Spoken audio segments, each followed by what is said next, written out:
Unsorry, Noah Youkilis, IQ 206. For all the 800 million videos on YouTube, you had to figure there were at least another 800 million that never got filmed. YouTube had its conundrums too. A, the best stuff comes when somebody does something awesome. B, awesomeness is unpredictable, so it isn't practical to have a camera in hand at all times to capture it. Me being the hero of the Valentine dance, for instance, one day it might be possible to hardwire a person's optic nerve to a tiny memory chip implanted in the base of the skull. You just need a simple internet connection to upload the images to YouTube. With our best minds focused on curing diseases and stuff like that, I wasn't holding my breath. Speaking of the dance, Friday night had not been kind to Tin Man. Oh, the scratches could be buffed out and the dents repaired, and the broken forklift arm reattached again. But the motor that ran the lift mechanism had suffered permanent damage, and Oz said our budget for new materials was exhausted. Abigail was distraught. But if we don't have a lift mechanism, we'll have to withdraw from the competition. This prospect had JC so stressed out that she started talking about South American butterfly migrations. If anyone knew more random facts than me, it was JC.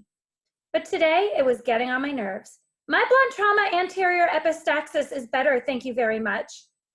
Who cares about your dumb bloody nose, Abigail snapped. I care, I shot back. It really hurt. I didn't see any of you guys single-handedly rescuing Tin Man in the riot. And for some reason, I was getting no credit at all for sacrificing my body. If it isn't on YouTube, it might as well have never happened. More like you caused the riot, put in Latrell sourly, when you jumped on everybody from the top of the DJ booth. It wasn't a jump, I explained through clenched teeth. It was a takedown. It was a textbook wrestling move. Chloe turned to Donovan. Your two friends named Daniel, why did they do that? Why would they want to mess with our robot? Donovan shrugged.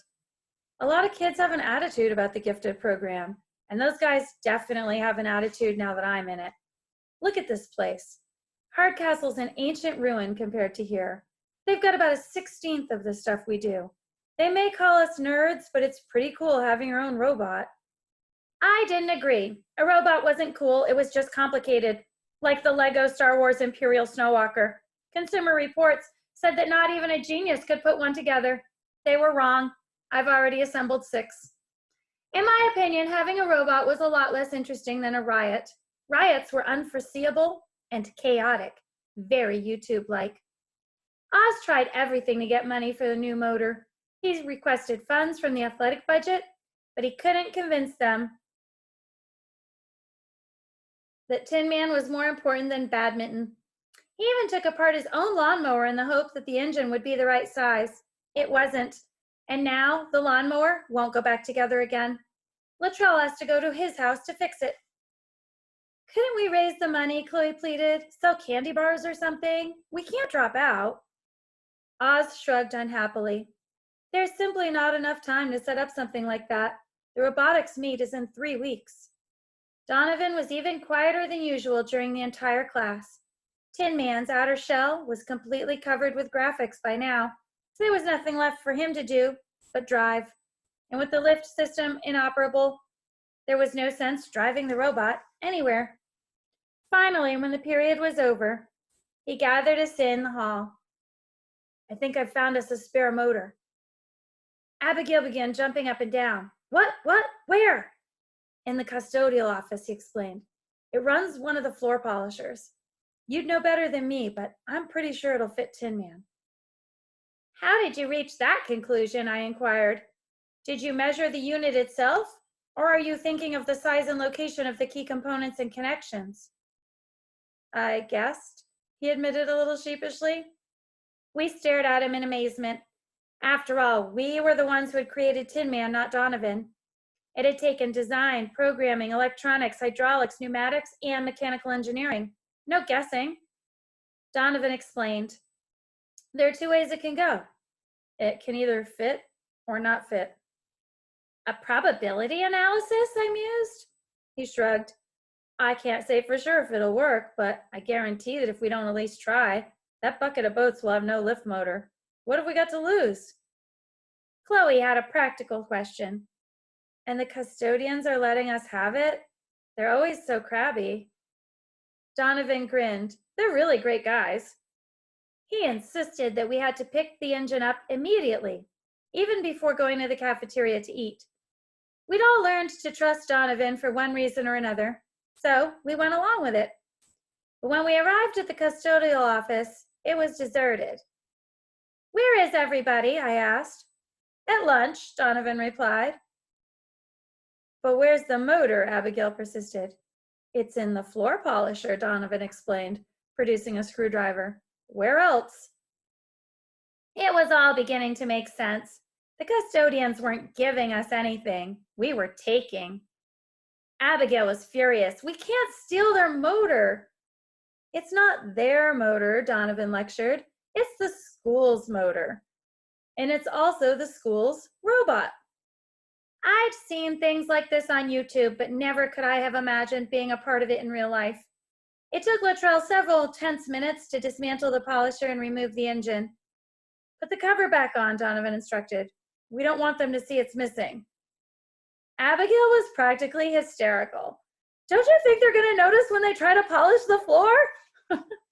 I was to look at. It was my job to give the code word if I saw one of the custodians coming. Pythagoras, I hissed. Donovan yanked the screwdriver out of Luttrell's hand and tossed it out of view while kicking the floor polisher under a workbench. In the same motion, he herded everybody into the supply closet, jammed in after them, and slammed the door. I'd never seen anybody move so fast. It's okay, I called. I was just testing. Donovan came out of the closet and fixed me with twin lasers. Do that again, and they'll be watching your funeral on YouTube. I admired Donovan, but he scared me sometimes. Sneaking back to the robotics lab with our prize was the most exciting experience I could remember, even better than my big takedown at the dance. I knew a lot about the effects of adrenaline on the human body, but that was different than actually feeling my heart pounding against my rib cage. Fear mixed with exhilaration, plus the notion that at any second we could get caught. It was almost as if I hadn't really been alive until Donovan showed up at the academy. Oz was ecstatic. Where did you guys get this? It didn't bother him at all that nobody answered. The polisher's motor was a little bit bigger than the broken one. We'll have to reconfigure it to run on battery power, Oz advised, and the extra weight might slow us down a little. But we'll have a lot more juice, Donovan put in. We don't need more juice, Abigail pointed out. The task is to pick up inflatable rings that weigh practically nothing. Oz had a different opinion. We had a real problem and we found a way to solve it. That's what the robotics program is all about. The next day, the floor looked a little dull and neglected, but Tin Man was back online. The rumor started with Kevin Amari, who dropped the bomb in the cafeteria. I overheard Oz telling Mr. Del Rio that they're going to retest Donovan for the academy. Chloe chuckled. Chloe choked on a celery stalk. What? Why? You're kidding, right? Abigail said flatly. It's obvious to everybody he isn't gifted. They gave him a few weeks to prove himself, and he didn't. He's proved himself a million different ways, Chloe argued. Because he stole a motor, she retorted. Maybe, I said defiantly. If you give the robotics team a motor, we can do anything with it. But if you ask us to get a motor, we'd all be dead in the water. And what about human growth and development, Chloe demanded. It doesn't matter, Abigail insisted. They can't just keep on letting him flunk. They do it with me, I muttered. I'd love to be retested. I'd show them the true meaning of flunk. Abigail stared me down. Come on. You can't seriously be saying that you don't see any difference between Donovan's situation and your personal weirdness. Your IQ is higher than his by at least a whole person. We need him, I insisted. He is more important than any of us.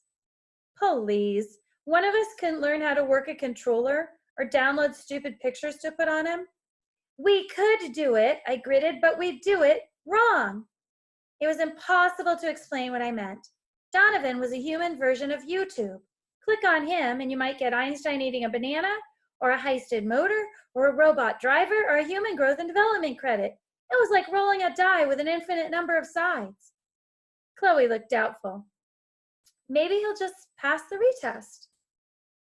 There was an awkward silence as that idea went down like a lead balloon. He's working really hard, she argued. You know, for him. Exactly. Abigail was triumphant. His grades are awful. He might be trying, but what does that mean? That this is the best he can do? You don't have to look so happy about it, I told her. What about his science project? Luttrell suggested. He's burning the midnight oil on that. Right, Abigail agreed sarcastically, googling dog facts and taking pictures of the family pet. Kevin had a suggestion. We could ask Oz to delay the test, at least until after human growth and development. And by then, the robotics meet will be done too. Chloe was annoyed. A little selfish, don't you think? Besides, Luttrell told him, big-time colleges bench superstars who are household names because their grade point averages drop below 2.0. He's toast. We're toast, groaned Kevin. If we go to the next meet without Donovan, Cold Spring Harbor is going to run all over us again. Not necessarily, Abigail said defiantly. But even she didn't really sound convinced. JC seemed to be bursting with something to say, but when we turned to her, she just mumbled, nothing. I was thinking about those subatomic particles that travel faster than light. I guess it doesn't help Donovan to know Einstein was probably wrong. He could study, Chloe suggested, and when snorts of laughter greeted this, she added, we could help him study. Or, I put in thoughtfully, one of us could take the test for him and make sure he passes. Oh, right, scoffed Kevin. Like no one's going to notice it's the wrong person. The test is on a computer, remember? All we'd have to do is gain remote control of his mouse and change just enough of his answers to put him over the top. Abigail was horrified. That's cheating. Do you know how much trouble you could get in for that? I was intrigued. How much? In my case, they'd probably just take the opportunity to give me extra credit. The whole system was against me. If you get caught doing something like that, Abigail warned, voice rising, it could go on your permanent record. You'd never get into Stanford or MIT with a black mark like that. Really? I asked. Abigail rolled her eyes. For you, they'd probably just add 20 grand to your scholarship. Chloe shook her head sadly. I feel bad for Donovan. He's a really good person. I got mad at him at the dance, but now I know he was only trying to protect me. I wish we could help him. You know, legally. I realized something about Donovan then. We were two sides of the same coin. He was struggling to stay in the gifted program, and I was struggling to get out. And that's